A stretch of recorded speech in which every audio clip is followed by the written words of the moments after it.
Main Srisailam project water వచ్చి దాన్ని మన బ్యాక్ సైడ్ నుంచి వస్తుంది. ప్రాజెక్ట్ ఫ్రంట్ సైడ్ 3 బాయిలు ఉన్నాయి. అదంతా స్టోరేజ్ వాటర్ అక్కడ నుంచి వాటర్ రాదు. కృష్ణానది, ఈ కృష్ణానది జన్మస్థానం మహారాష్ట్ర మహాబలేశ్వరం. అక్కడ నుంచి ఆల్మట్టి డ్యామ్, నారాయణపూర్, జూరాల, బీచ్పల్లి, సంగమేశ్వరం, నెక్స్ట్ శ్రీశైలం. ఇక్కడ గేట్లు ఓపెన్ చేస్తే నాగార్జున సాగర్, నెక్స్ట్ పులిచింతల, విజయవాడ, బంగాళాఖాతంలో కలిసిపోతుంది. ఈ కృష్ణానది కృష్ణా డిస్టిక్లోని అంశల్దేవి అనే ప్లేస్లో సాగర సంగమం జరుగుతుంది. ఇక్కడ ఇంపార్టెంట్గా చెప్తుంది ఏంటంటే, మనం బ్యాక్ సైడ్ ఇలాగే బోట్లో 60 కిలోమీటర్లు జర్నీ చేస్తే శ్రీ అక్క మహాదేవి కేవ్స్ వెళ్ళొచ్చు. విన్నారా పేరు? 1 lakh year క్రితం ఏర్పడ్డ కేవ్స్ ఉన్నాయి అక్కడ. అది కూడా ఆర్కాలజీ వాళ్ళు చెప్పిన లెక్కల ప్రకారం వల్తా సెంచరీ అంటే సుమారుగా 800 years బ్యాక్.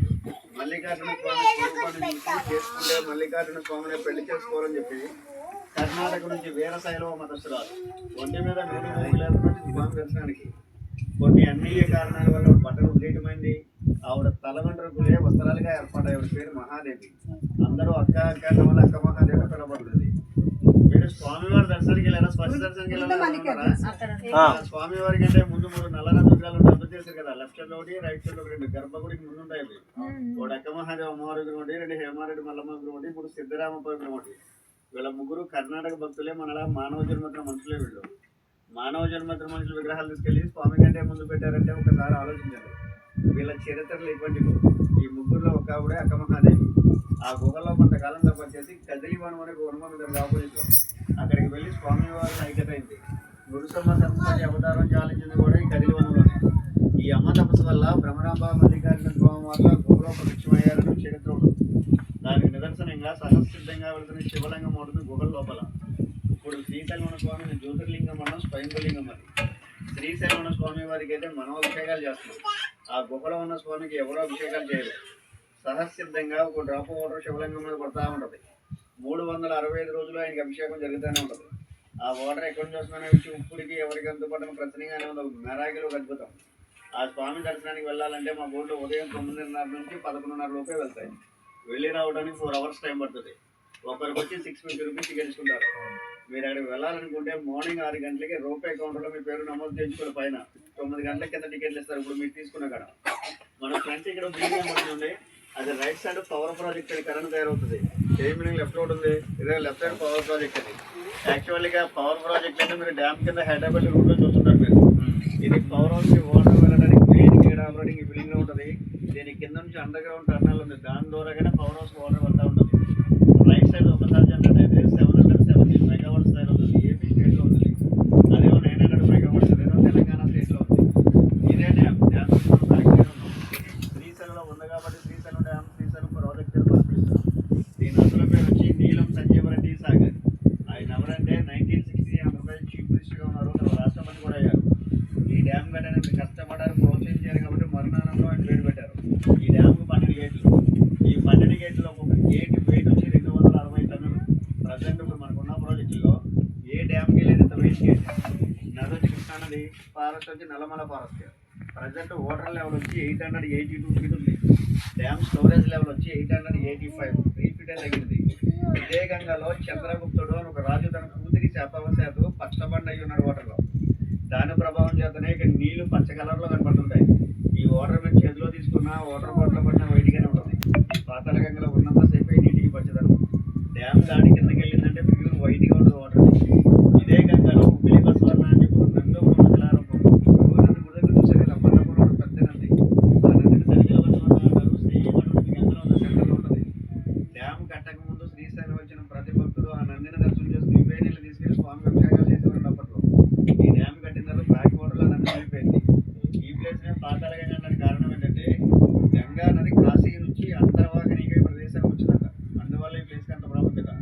మీరు ఎన్నో వేల రూపాయలు ఖర్చు పెట్టుకుని శ్రీశైలం వస్తారు. స్వామి దర్శనాలు పాతాళ గంగ స్నానం బోటింగ్ చేసుకుని వెళ్ళిపోతుంటారు. ఇక్కడికి వచ్చి ఎన్ని వేల రూపాయలు ఖర్చు పెట్టినా వెళ్ళే దారిలో సాక్షిగా అక్కడికి వెళ్ళి మీరు గోత్రనామాలు చెప్పుకుంటేనే మీరు శ్రీశైలం వచ్చినట్టు స్వామి కైలాసంలో తన తండ్రికి సాక్ష్యం చెప్తుంటాడు. వినాయకుని చూసారా? చెవులు పెద్దగా చేసి మీరు చెప్తే వింటూ రాసుకున్నట్టు కనపడుతుంది. ఎక్కడ కనపడదు ఇలాగా. అందుకే ఆయన సాక్షి గణపతిని పిలుస్తారు. శ్రీశైలంలో చూడవలసిన ప్రదేశం కొండపైన గోపురం కనపడుతుంది. అది ఛత్రపతి శివాజీ స్మృతి కేంద్రం అని. అక్కడికి వెళ్ళాలంటే అమ్మవారి ఇప్పుడు బ్యాక్ సైడ్ నుంచి ఒక 1/2 కిలోమీటర్ దూరం ఉంటుంది. దీని నుంచి ఒక 1/2 కిలోమీటర్ ముందుకు వెళ్తే హేమారెడ్డి మల్లమ్మ టెంపుల్ ఉంటుంది. ఇప్పటికీ అమ్మవారి దారి వస్తుంది అక్కడ. ఆ కన్నీటి దారనే మనకి తీర్థం కింద ఇస్తారు. చెక్ పోస్ట్ దాటాక సాక్షి గణపతి, బాలధార, పంచదార, అడికేశ్వరం, శిఖరేశ్వరం. నెక్స్ట్ డ్యామ్ లాంగ్ జర్నీలు అయితే ఇష్టకామేశ్వరి అమ్మవారి టెంపుల్ ఒకటి ఉంది, భీముని కొలను ఒకటి ఉంది, భైరవ సేవ ఉంది. ఇష్టకామేశ్వరి అమ్మవారి విశిష్టత ఏంటంటే అక్కడికి వెళ్ళిన ప్రతి భక్తుడు మొక్కి అమ్మవారి నదులను బొట్టు పెడతారు. అలా బొట్టు పెడితే మనం బొటన వేలికి అమ్మవారి చర్మ స్పర్శ తగ్గుతుంది. ఒక రాతి శిలా విగ్రహానికి చర్మ స్పర్శ తగలకుండా విగ్రహానికి ఉన్న ప్రత్యేకత ఏంటనేది ఒక్కసారి ఆలోచించారు. అమ్మవారి చతుర్భుజి 4 చేతులతో ఉంటుంది. 2 చేతుల్లో కలగమొక్కలు పట్టుకున్న చేతిలో జపమాల, చేతిలో శివలింగం ఉంటుంది. ఈ అమ్మవారి మూర్తి కూడా ధ్యాన ముద్రలోనే ఉంటుంది. ఇష్టకామేశ్వరి అమ్మవారి టెంపుల్ అనేది భారతదేశంలో ఎక్కడా లేదు, ఒక శ్రీశైలంలోనే ఉంది. మన ఇష్టాలు తీరుస్తుంది కాబట్టి ఆ తల్లిని ఇష్టకామేశ్వరి అమ్మవారు అంటారు. మీరు ఎన్నో వేల రూపాయలు ఖర్చు పెట్టి ఎంతో దూరం నుంచి శ్రీశైలం వచ్చారు కదా. పాతాళగంగ స్నానం చేసినా, ఈ నీళ్ళు తల మీద చల్లుకున్నా చేసిన పాపాలు పోతాయనే విషయం తెలుసు కదా. చాలా మంది మునిపెత్తు కూడా నవ్వుతుంటారు ఈ విషయం చెప్తే. ఇది ఎవరో కల్పితమైతే కదండి, గ్రంథాల్లో ఉంది. త్రేతాయుగంలో శ్రీరాముడే ఈ పాతాళగంగ స్నానం చేసి స్వామిని దర్శించినట్టు శాసనాల్లో ఉంటుంది. యుగాలు తరాలు మారొచ్చు కానీ ఈ గంగమ్మ పవిత్రత అలాగే ఉంటుంది. నీళ్ళైతే చల్లుతాం, చల్లుకోండి సార్. ఇక్కడ విషయాలైతే ఇవ్వండి. నేను గైడ్ దగ్గర బోట్ ఆపరేటర్ని. ఆ జనాలు అయినప్పుడు తక్కువ చేయాలి వాళ్ళేది ఎక్స్ప్లెయిన్ చేస్తుంటాం.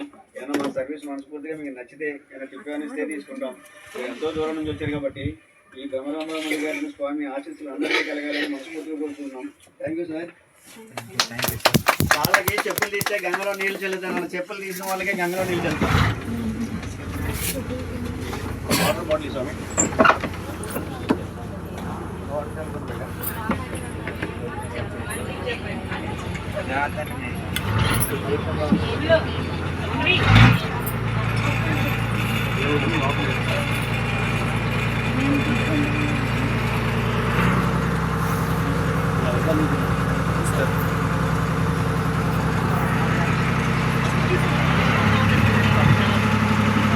బాగా ఎక్స్ప్లెయిన్ చేస్తుండే కదా.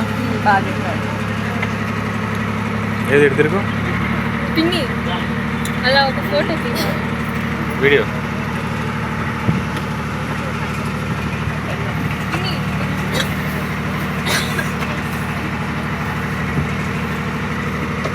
Hello video photo thank you అన్న. అన్నకి కొంచెం పడుతుంది. Thank you sir. అన్నా థ్యాంక్ యూ బ్రదర్. సార్ ఏంటి వేసాను డబ్బులు కొంచెం వాటర్